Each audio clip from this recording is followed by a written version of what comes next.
New York state laws make it very clear in some cases what are legitimate and what are illegitimate expenses, that it needs to be done campaign business, campaign related activities. The problems is that the New York state laws are outdated and they need to be reformed.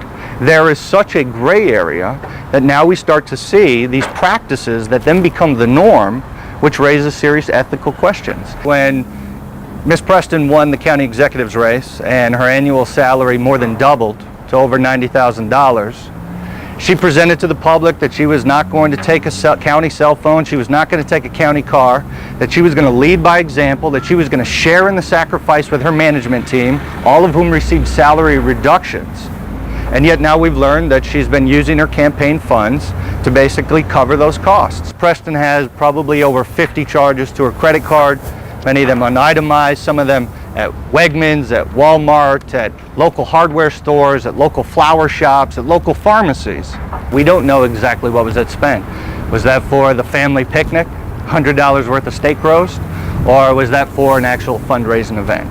Again, I'll leave it to Ms. Preston to answer those questions, but there is enough ambiguity that it raises some ethical questions and again points to the public's lack of trust and confidence in our democracy.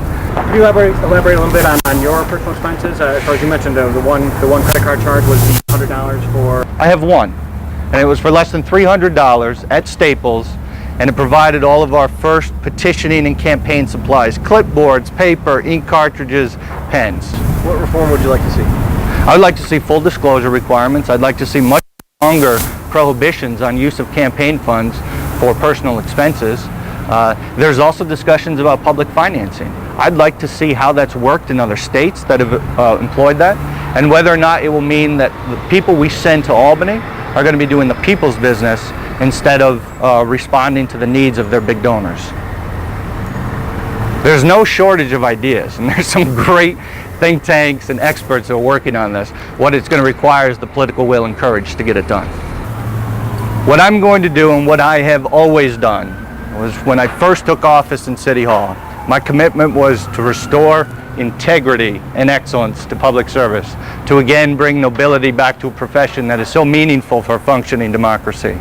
So when I started this campaign, I carried those principles and values forward. I made a strong commitment that I would not use any of my campaign funds for anything that could even be perceived as personal expense.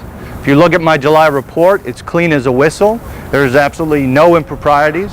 I'm showing the public that I'm accountable to them and them only.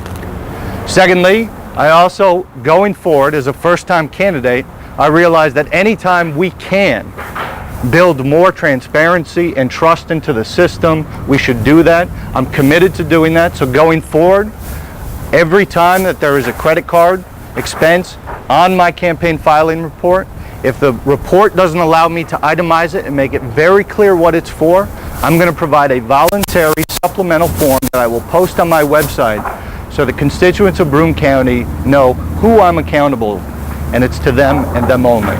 So I hope that Ms. Preston can join me in urging our Albany leaders, led by Governor Cuomo, and being pushed strongly by our good Assemblywoman Donna Lupardo, to push for strong campaign finance reform. The time is past, the time is due.